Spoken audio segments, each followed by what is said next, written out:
Hello, AP Environmental Science students. This set of notes is going to focus on adaptation. So how does that natural selection contribute to species and genetic diversity?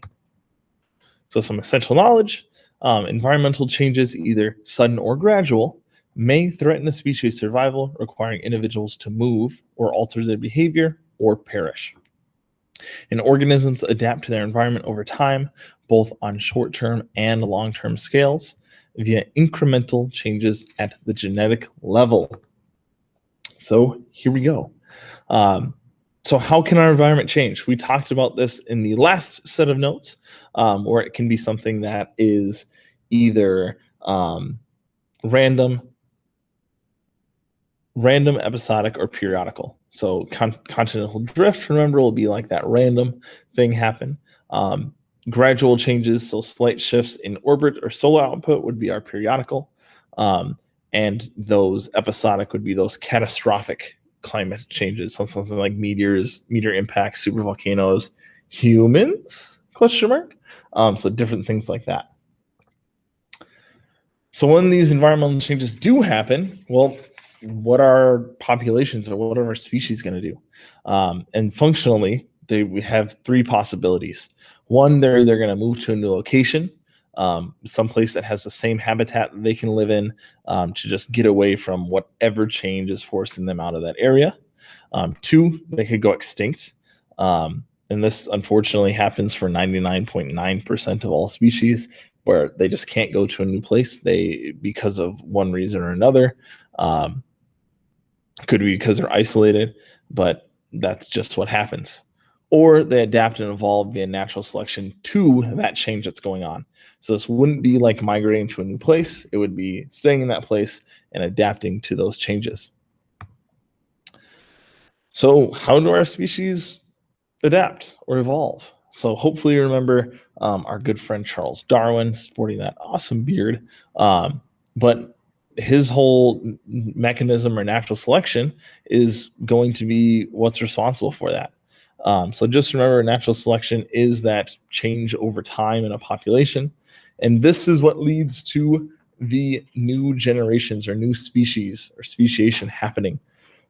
And for this, there are four key principles that we can look at. So our four key principles are: one, in any population, there are more individuals born than survive. So you kind of have a plethora of individuals, or a large, you can think of it as like a large amount of individuals to pull from. So you want larger numbers rather than smaller numbers.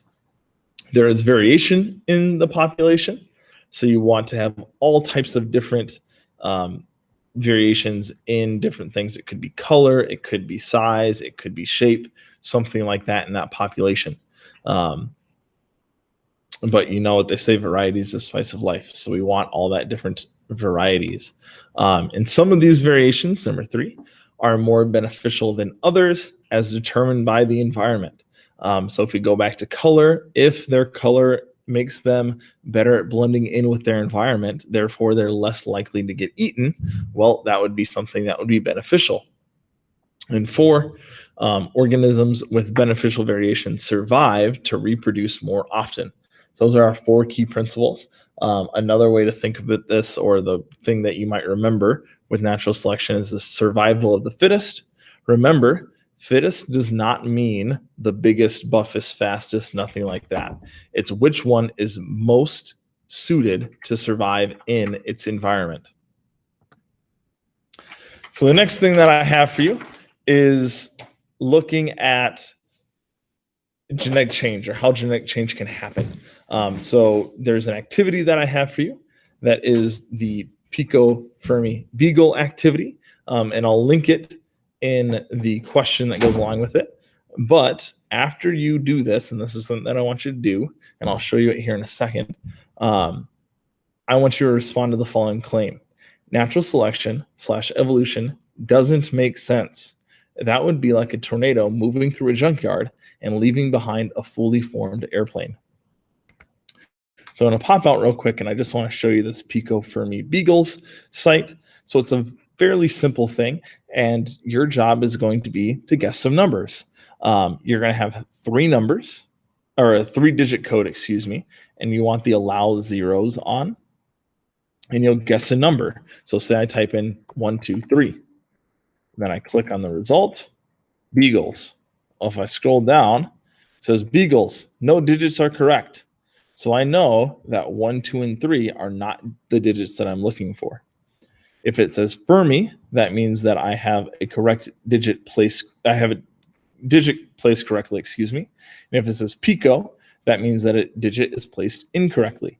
And I want you to go through this until you get Fermi, Fermi, Fermi.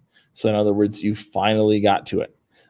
Another example of this, or something else that it's called, or it's similar to, is the game Mastermind, where you're trying to guess what somebody else put down.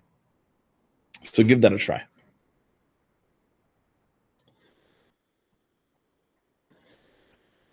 The last thing, just to go with speciation, and I want you to think about this, is I want you to think back to playing the game telephone.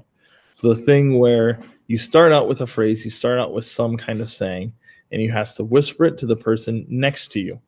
And you're trying to go down the line to see, okay, can we go down and get the same message that we had in the beginning at the end? So think back to this, and I want you to write a simple explanation of how speciation takes place as a result of natural selection.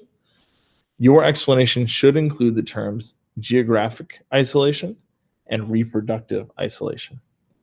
So give that a try. I know this is kind of a weird one. You're like, how does telephone deal with this?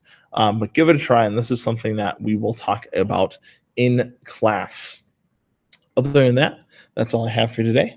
I will talk to y'all later. Bye.